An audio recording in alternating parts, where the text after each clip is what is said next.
Hola, ¿cómo están ustedes? Bienvenidos a una nueva entrevista en TVU y sus redes sociales, canal de la Universidad de Concepción. Vamos a dialogar en esta oportunidad acerca de cómo está la situación con la pandemia en la región del Biobío y la situación específicamente en los centros de salud de la zona. Sabemos que estamos en un día donde la ocupación de camas es muy alta en los centros de salud de la zona y qué mejor que hablar de eso con quienes están ahí en el día a día, con funcionarios de la salud y que pertenecen a diferentes gremios. Es por eso que vamos a conversar con Evelyn Betancourt, presidenta regional de la FENATS. ¿Cómo le va, Evelyn? Gracias por conversar con nosotros. Bien, muchas gracias por la invitación a este programa. Así que, bien, pues nos encontramos bien, con algunos problemas como siempre en salud, pero es bueno conversar. Así es. Y saludamos también a Hernán Cabrera, dirigente nacional de la FEMPRUS, coordinador regional también de esta federación acá, que agrupa a los profesionales de la salud. ¿Cómo te va, Hernán? Bienvenido. Hola Francisco, gracias, buenas tardes. Sí, también en lo personal bien de salud, pero los compañeros son los que están hoy día complicados con alto estrés y alta demanda, alta presión asistencial. Muy bien, la FEMPRUS y la FENAP, Federación Nacional de Trabajadores de la Salud, también entonces se dan cita en nuestra teleentrevista. Evelyn, ¿cuál es el diagnóstico que hace usted de lo que está sucediendo hoy en día en la región del Biobío según el último informe de la autoridad sanitaria previo a la grabación de esta entrevista? Hablaba de un 13% de disponibilidad de camas UCI y un 19% de camas UTI. Son números que preocupan porque el mismo Ceremi colocó el 20% como límite entre tener una holgura y ya estar mirando con preocupación un eventual colapso. ¿Cómo lo ves tú en el día a día y lo que has podido recoger de los trabajadores?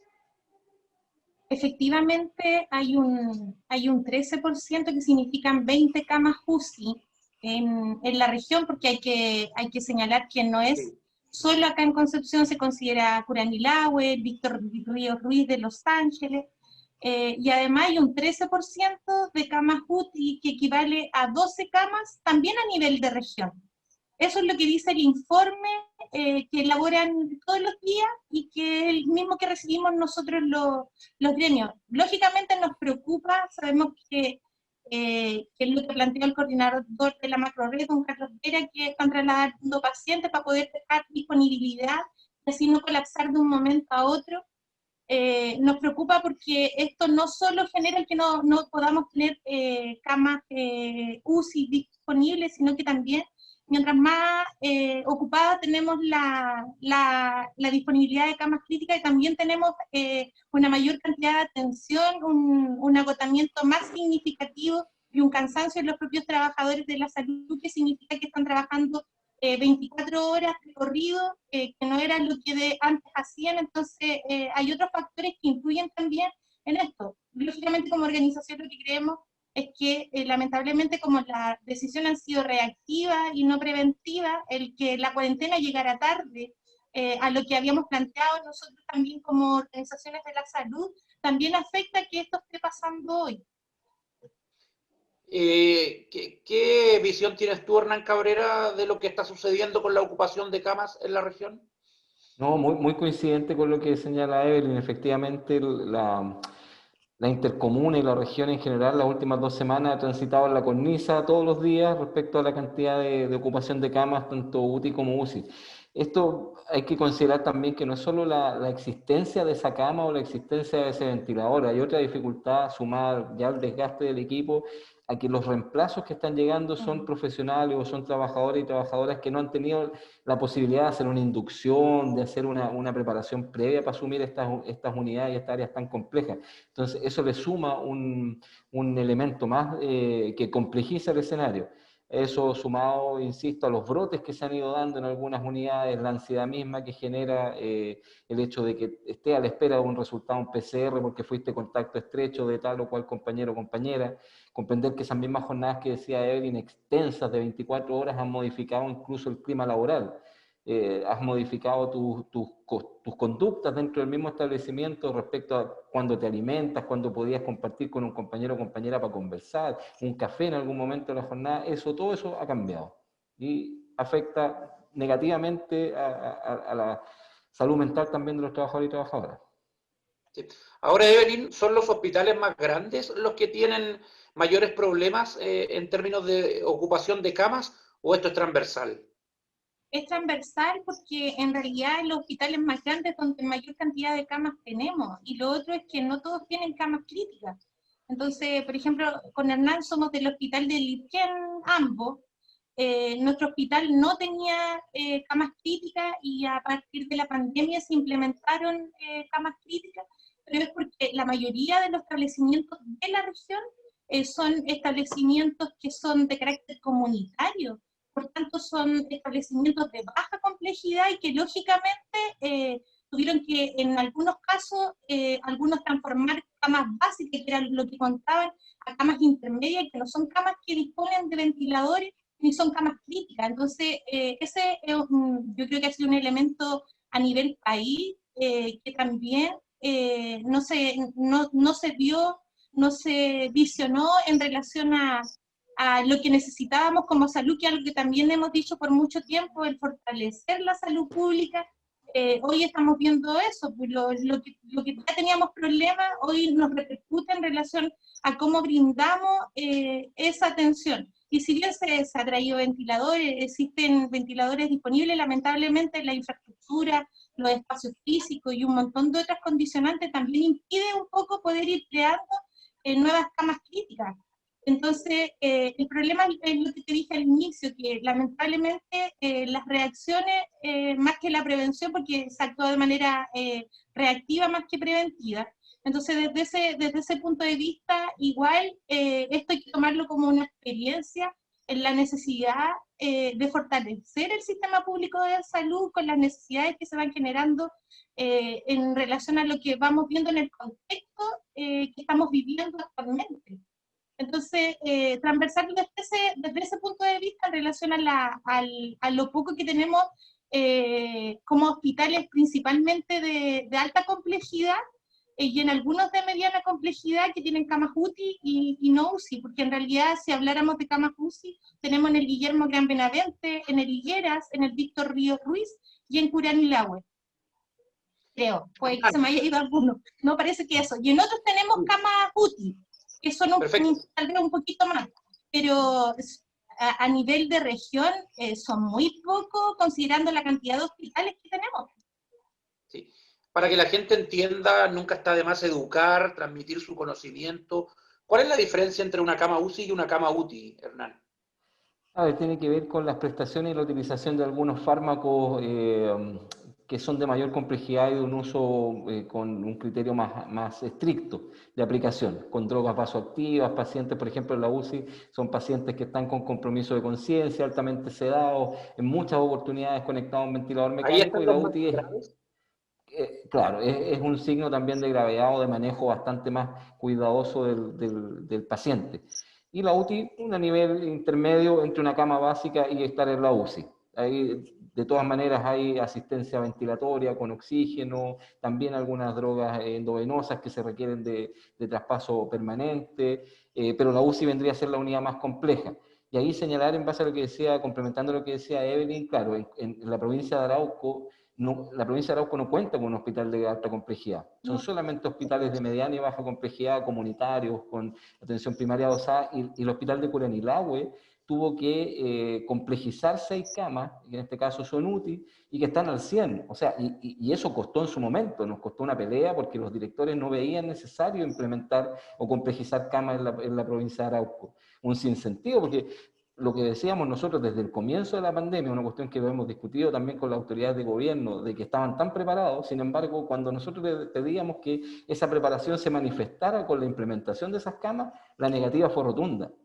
Y la realidad superó a la ficción en este caso, cuando veíamos que esto había que hacerlo antes, no se hizo, y hoy día estamos viviendo lo que estamos viviendo. La provincia de Arauco es preocupante porque los vecinos y vecinas de la intercomuna, Leu, Cañete, Contulmo, Tirúa, van a tener que hospitalizarse en otros centros de la región, si es que no van a tener que ser trasladados a Santiago. Por lo tanto, la dificultad que hoy día tienen esas familias de ya la dificultad de visitar a sus pacientes por los protocolos establecidos en los hospitales y peor aún el acceso a tener información si es que tienen que ser trasladados a otra región. Ahora, Evelyn, esta situación podría seguirse agravando. Estamos recién saliendo de unas fiestas patrias donde todavía no conocemos los efectos y las consecuencias de la aglomeración de personas antes del 18 y lo que sucedió durante los días de fiestas patrias. Y efectivamente, cada vez que tenemos feriados, se tensa más el sistema y la preocupación también de los trabajadores de la salud, pensando que a la semana, alrededor de los 8 o 10 días, ya se ven las consecuencias de lo que pasa en un feriado. Si bien las autoridades ya han planteado de las noticias que yo he logrado ver, que nos portamos bien, que no hubo tanto Que hubo problema, en realidad poca demanda en hospitalaria. realidad no sabemos si efectivamente en la interna, escondido, hubo también juntas y eso significa que pudiéramos conocerlo en unos días más cuando se genere una alza. Ojalá no sea así, pero sin embargo siempre tenemos la preocupación que frente a estos fines de semana largos o estas festividades, como en su momento, se generan las consecuencias posteriores. Entonces es complejo lo que se pueda venir respecto de eso. Quiero complementar algo de lo que dijo Hernán, que efectivamente el tema de Arauco para nosotros y para ellos fue un dilema, y lo que él dice no es correcto, porque Arauco, en este caso Curanilahue, que convirtió, tenía camas UCI y además implementó 4 camas UCI. En la actualidad esas camas UCI están completas, que son 6, y camas UCI le quedan, de las 4 que tiene, le quedan 2. O sea, si en los próximos días se requieren esas 2 y no hay altas en ambas unidades críticas, efectivamente, o van a tener que ser trasladados a otro lugar, o van a tener que ser trasladados fuera de la región. Entonces, esos son los escenarios que se van complejizando. A veces no se entiende en relación a que tal vez vemos con más sentido común nosotros los dirigentes y los propios trabajadores de la salud, los distanciamientos que existen desde esas zonas más alejadas, y por eso era que se planteaba siempre la necesidad de tener y disponer en diferentes provincias de camas que sean críticas. Pero lo importante es que ahora existen, el tema es que tenemos claramente la capacidad, no está como quisiéramos y está un poco al borde, y así ha sido durante estas últimas semanas. Sí. Ahora, Hernán, hasta el momento, hasta este lunes, habían 120 traslados de pacientes a interregional dentro de la región, o también a otros centros de salud de fuera de la región del Biobío. Y el señor Carlos Vera, que está coordinando, el director del Servicio de Salud de Talcahuano, dijo que esta semana probablemente, de ser necesario, una veintena de pacientes también serían trasladados. ¿Te parece que se está reaccionando, que están haciendo todo esto muy encima, y que el traslado de pacientes quizás pudo haber comenzado antes? A ver, la cuarentena debió decretarse antes, como medida para que fuese efectiva, sí o sí debió haberse decretado mucho antes, por lo menos nosotros lo veníamos planteando, al igual que la compañera de FENAT, desde junio más o menos aproximadamente se le está solicitando al intendente que era necesaria la cuarentena. Eso por una parte. Hoy día, más que reaccionar, es lo que hay que hacer, ya el agua está en el cuello, no, o sea, no te queda otra alternativa, y el de estar trasladando pacientes a otra región responde a mantener un delta de camas, una diferencia de camas disponibles para poder hospitalizar cosas que sean extremadamente graves y que se compliquen hoy día. Entendamos que las UCI no solamente están utilizadas por pacientes COVID, sino que también por otras patologías que responden a haberse agravado. Ahora, en virtud de lo que tú señalabas de que vamos a ver en una semana más probablemente los resultados de lo que pasó durante el fin de semana largo, ahí no dejar pasar que supimos ayer que el gobernador, el señor Anativia, salió positivo. ¿Ah? Y yo revisando redes sociales, cuál era el comentario más recurrente de la gente en general, de las personas, era ¿por qué no se hacía un PCR para saber que estaba en condiciones de ir a hacer esa fiscalización que andaban haciendo? Yo quiero decir en este espacio, y aprovechando, Francisco, que a los trabajadores de salud no se nos hacen test preventivos, no tenemos la certeza de que no seamos portadores del COVID asintomático. Entonces, es una demanda que los gremios hemos sostenido desde marzo, o sea, el sentido común de las personas parece que es bastante menos común en la autoridad sanitaria, porque lo hemos solicitado y los trabajadores de salud no O sea, sabemos. Hernán, Sí. entendiendo bien, tú dices que personas que por su profesión tienen contacto con mucha gente, en este caso funcionarios de la salud, las autoridades que van a terreno, ¿por qué no los colegas periodistas? Debiese Claro. haber un examen previo a modo de prevención, Hernán. De todas maneras, o sea, si lo que aquí se quiere es hacer carne de la estrategia de trazabilidad, testeo y aislamiento, es necesario hacer todo ese seguimiento, esa investigación activa. No sacamos nada con reaccionar a los síntomas, porque con eso lo que estamos haciendo es detectar casos que ya son obvios, o sea, que ya pasaron una semana estando con otras personas sin saber lo que eran portadores del virus. Entonces, si realmente se quiere hacer un testeo activo, se debiese hacer de manera preventiva, coordinada. Algunos le tienen miedo a la palabra masivo porque implica mucho gasto de recursos. No lo hagamos masivo, pero hagamos aleatorio en los grupos de riesgo. Unidades de urgencia, unidades de hospitalizados, periodistas que son de terreno, efectivamente en todos aquellos que están teniendo que seguir su trabajo de manera, entre comillas, normal, pero con el riesgo también de ser Claro. contagiantes, y a nosotros tampoco nos gusta que eso pase. Sí, los policías, qué sé yo, y también la autoridad que hace Ojo, fiscalizaciones, aunque sean en un ratito, quizás para la fotografía, para el video, pero están ahí. sí, Ahora, disculpa, cortito, ojo que hemos visto tratamientos distintos, porque recuerda que antes nosotros pedíamos que se utilizara mascarilla en los hospitales y veíamos a los ministros utilizando N95 y los trabajadores no tenían y nos decían que no era necesario. bueno, ahí hay un ejemplo más. Pero lo que tú dices es que el tema del costo económico, sí, yo te puedo, por conocimiento cercano, decir que los empleadores muchas veces hablan de que es muy caro hacer PCR a un grupo grande de personas y que por lo tanto solamente se lo van a hacer cuando presenten síntomas. ¿Te parece que esa es una estrategia equivocada, Evelyn, donde se preocupan demasiado por el costo antes de la salud? Sí, realmente equivocada y solo decir que es asombroso que el fútbol volvió a las canchas. Y me enteré que le toman todas las semanas PCR, entonces nosotros, y ahí Hernán tal vez se sonríe, nosotros que somos trabajadores de la salud, que estamos en los diferentes establecimientos, no tenemos un chequeo preventivo. Entonces, más allá de los costos que significa, efectivamente hay que hacer trazabilidad preventiva. Y eso no existe. Entonces, esperar que tenga síntomas una persona significa que ya se reunió con unas cuantas otras personas y existe un riesgo mayor de seguir aumentando los contagios. Entonces, efectivamente, comparto con Hernán el tema de que a veces la población o nosotros mismos, los propios trabajadores, tenemos mucho más sentido común que la propia autoridad. Sí. Ahora, Evelyn, la situación de los trabajadores de la salud, ¿cómo está actualmente? Compleja, llevamos 6 meses, los trabajadores lo observamos cansados, agotados, no se ve todavía por parte de la autoridad el reconocimiento que se debiera de tener.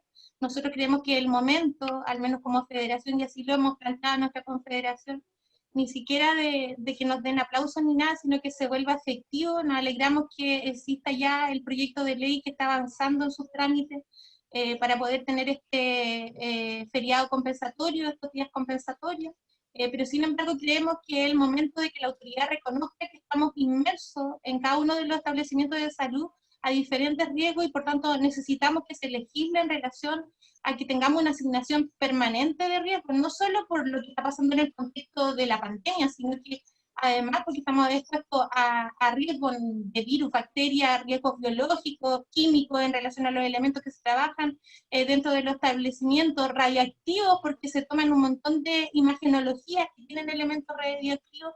Por tanto, creemos que el mejor reconocimiento que hoy pudieran tener los trabajadores de la salud es eso, una asignación de riesgo en relación a la función que realizan. Y creo que y hago ese llamado a que no solo necesitamos aplausos, sino que necesitamos realmente que se reconozca la función de cada uno de los trabajadores de salud del país, con elementos que sean claves para poder, en el fondo, enfrentar la situación, no solo del contexto y de la pandemia, sino la situación que tenemos siempre en cada uno de los desastres naturales y las diferentes cosas que puedan venir a futuro. Hernán, ustedes presentaron como FEMPRUS hace unas semanas un petitorio, unas demandas que no habían sido escuchadas. ¿Ha avanzado eso? Mira, siendo súper franco, la verdad es que se avanza poco en lo formal. Hay mucha buena intención, respuestas de buena crianza por parte de la autoridad sanitaria, y en entendido de autoridad sanitaria, subsecretario de redes, y mañana nos reunimos con el ministro, pero la verdad es que de esos espacios no esperamos mucho. La verdad es que lo que estamos haciendo es esforzarnos en lo local, de ir sacando formas de reconocimiento concreto en la labor diaria.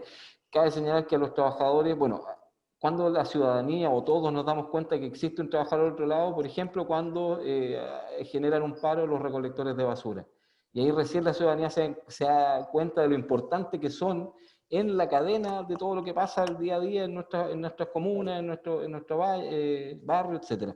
Hoy día pasa lo mismo con la salud, y pudiese parecer oportunista, pero es una cuestión que nosotros como sindicatos de la salud y trabajadores del sector público hemos demandado de mucho tiempo atrás. El fortalecimiento, como bien decía Evelyn, de la salud pública. La pandemia nos pilla en buen chileno con los pantalones a medio poner, porque efectivamente se venía desmantelando de manera sistemática los recursos que se entregaban o disponibles para la salud pública, estaban saliendo por el lado a la salud privada, y vemos que la salud privada no es quien está dando respuesta hoy día a las necesidades de la comunidad, es una salud pública fortalecida, un Estado que otorgue una prestación de manera bastante más garante. Pero está compleja la situación desde el punto de vista de los trabajadores. Nosotros, insisto, en lo local estamos buscando formas de que las calificaciones se flexibilicen, en el entendido de que tenemos trabajadores en teletrabajo, otros presenciales, otros fuera por fuero maternal o cuidados de niños menores de 2, teniendo Pidiendo un las... PCR de retorno también. Estuvimos, exacto, a nivel de Servicio de Salud Talcahuano, porque esto no es una estrategia que tenga el Ministerio. Por eso digo y hago el énfasis en que es en lo local. Hemos tenido que lidiar con cada director de servicio para generar políticas de recursos humanos que vayan en protección de los trabajadores y trabajadoras. Entonces eso nos ha dificultado, dado esta autonomía que ha dejado la autoridad sanitaria a los directores de servicio, porque podemos encontrarnos que en Arica hacen algo totalmente distinto a lo que estamos haciendo acá en Talcahuano, por dar un ejemplo. Tú dabas el ejemplo de que, por ejemplo, un trabajador de la salud que se fue para la casa en cuarentena por tener coronavirus o ser un contacto estrecho y obviamente tener que hacerlo por precaución, al momento de regresar a su trabajo no se le practicaba un PCR. No, nosotros habíamos acordado, o sea, logramos, insisto, en lo local generar un acuerdo en que se le tomase una PCR. Luego, Ya, pero eso seguramente se ha hecho en lo concreto. se hizo en su momento, pero ahora se retiró. Se retiró porque no responde al protocolo nacional del ministerio y que no es necesario una PCR. Ahora, hay estudios que efectivamente avalan que uno podría no ser contagiante después del día 14. Sin embargo, también hay estudios que establecen que la inmunidad del COVID, una inmunidad de calidad, por llamarlo entre comillas de calidad, no dura más allá de 90 días. Entonces, la Seremi está en conocimiento y se está evaluando incluso la posibilidad de recontagio después de pasado 3 meses de haber sido positivo. Evelyn, se dice que las camas se están ocupando, esa es la versión de la autoridad, del CEREMI, de los directores del servicio, no solamente con pacientes COVID, sino que también gente que tiene otras enfermedades, otras patologías, pero pasa que hace un tiempo atrás no se daba cuenta de eso. ¿Tú crees que eso es tan así o acá hay una alta demanda de pacientes con coronavirus que no se quiere reconocer quizás en su proporción? Lo que pasa es que en salud se siguen atendiendo otras patologías que son de urgencia. Por tanto, existe efectivamente otros pacientes que efectivamente están ocupando algunas camas críticas. Ahora, si tú me dices que si yo tengo certeza que el número que entrega la autoridad es el que corresponde, te podría decir que no, porque también la información no fluye, así como no le fluye a usted, no nos fluye a nosotros. Y salvo que nosotros le preguntamos a nuestros propios dirigentes en relación a aquello, es que tenemos la información de aquello. Sí tenemos el informe, que el que todos conocen, que es el que se emite diariamente en relación a cuántas camas tenemos a disposición en la red privada y en la red pública, pero en relación a cuántos pacientes son COVID y cuántos no son COVID, yo al menos lo desconozco como Lo organización. pregunto, Evelyn, porque a alguien por sentido común le podría caber la duda, chuta, estamos en septiembre y hay una alta demanda de pacientes no COVID por camas. Bueno, ¿y en junio, julio no había esa demanda acaso? Claro, queda la duda, de repente tú le preguntas a la autoridad, porque aquí Sí, dependemos finalmente yo comparto con Hernán en muchas cosas, dependemos de la voluntad local de las propias autoridades.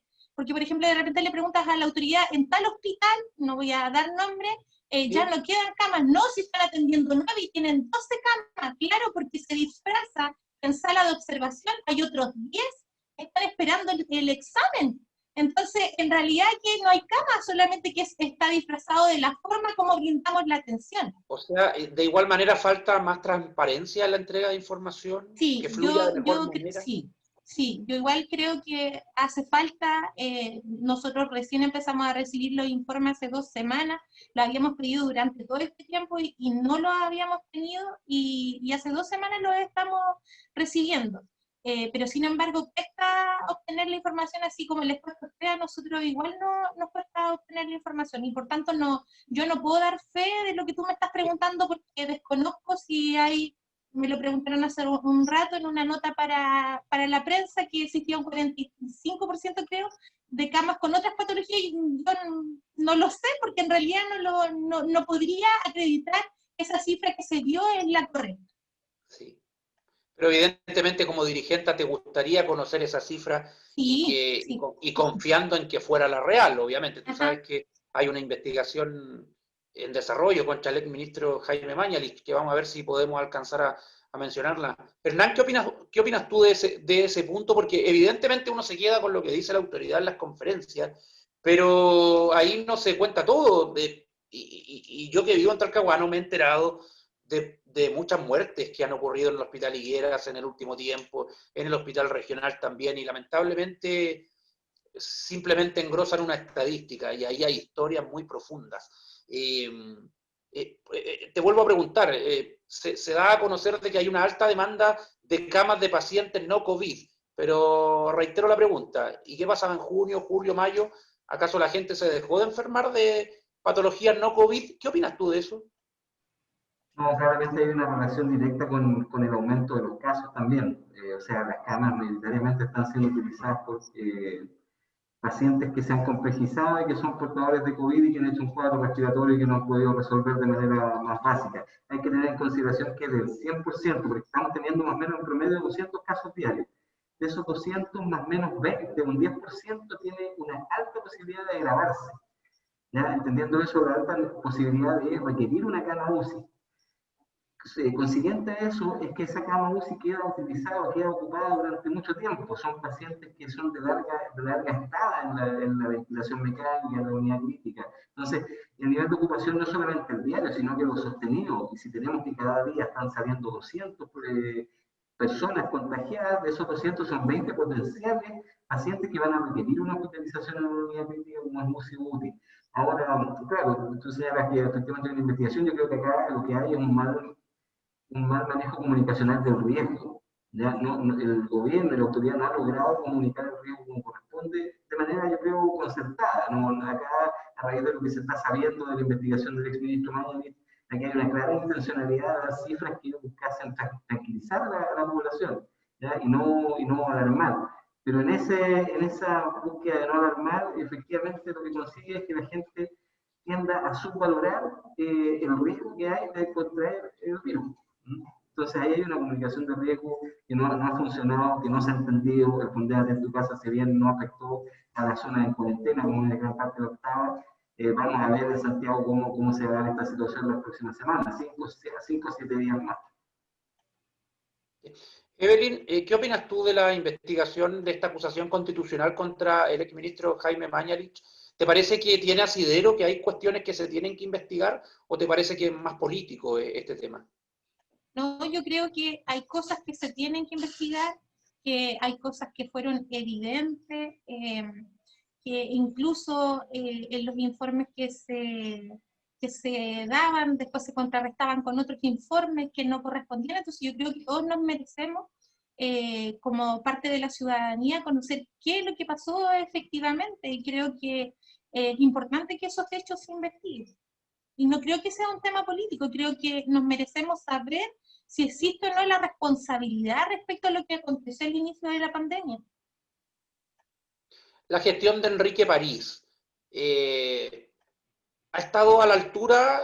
¿Te parece que ha ido de más a menos?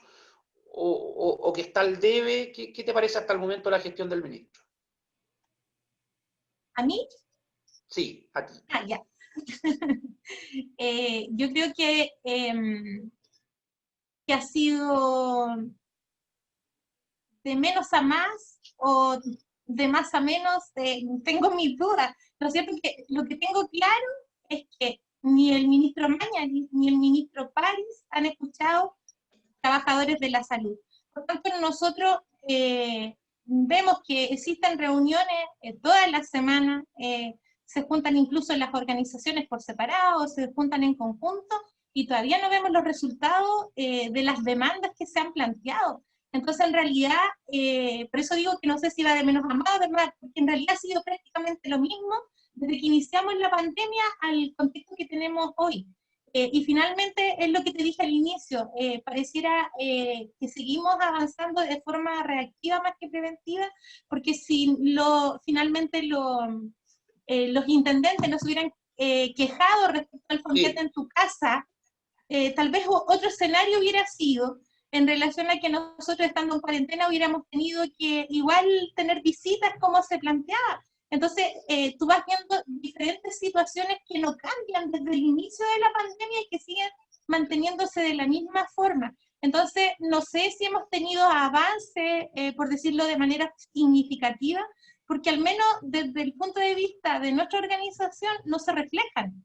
Entonces, no puedo decir si es de menos a más, de más a menos, porque en realidad hemos visto lo mismo, siguen sin escuchar a los trabajadores, y parece que lo que tenemos que hacer es actuar en relación a lo que estamos acostumbrados a hacer, y en tiempo de pandemia, lamentablemente, movilizarnos, porque ¿de qué forma nos van a escuchar las autoridades si no es a través de alguna movilización y reflejar lo que realmente necesitan los trabajadores de la salud? Porque son 6 meses los cuales no han escuchado a quienes los representan.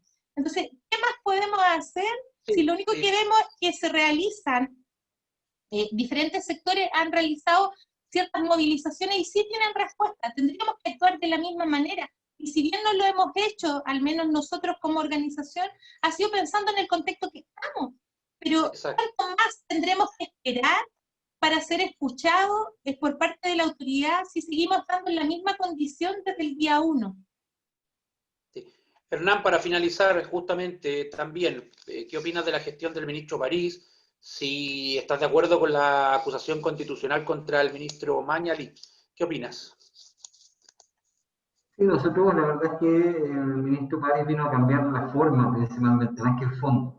Como tú decías, hoy día estamos lamentando muertes de compatriotas como un número más de la estadística, hemos naturalizado como que es natural el hecho de escuchar fallecidos a diario producto de una enfermedad en particular. No digo con esto que no debiese llamarnos la atención las muertes por otras causas, pero hoy día hemos naturalizado y creo que por eso también responde el haber disminuido los informes diarios de la autoridad sanitaria en televisión. Un poco, insisto, en este problema para comunicar el riesgo que tiene la pandemia. Efectivamente, el ministro París viene a cambiar la forma, pero el fondo y la forma de abordaje de la estrategia sigue siendo, y la estrategia de la pandemia sigue siendo la misma.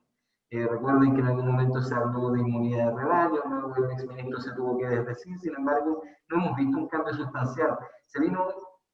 Uno podría reconocer tal vez que se agregó esta estrategia de trazabilidad un poquito más activa, pero busca grupos que la verdad aportan a disminuir el número de positividad, porque van a buscar población que tal vez no es de riesgo o que no está altamente expuesta al virus. Yo creo que eso es una de las cosas que ha dificultado que la autoridad sanitaria se allane a poder generar un protocolo de recursos humanos de testeo activo y que también aporta la tranquilidad mental de los trabajadores y trabajadoras. No es grato irse todos los días después de un turno pensando que puede llegar a tu casa a contagiar a algún familiar. Eso creo que es fundamental. Hoy día estamos viendo un nivel de burnout de trabajadores y trabajadoras quemadas, ¿cómo se llama?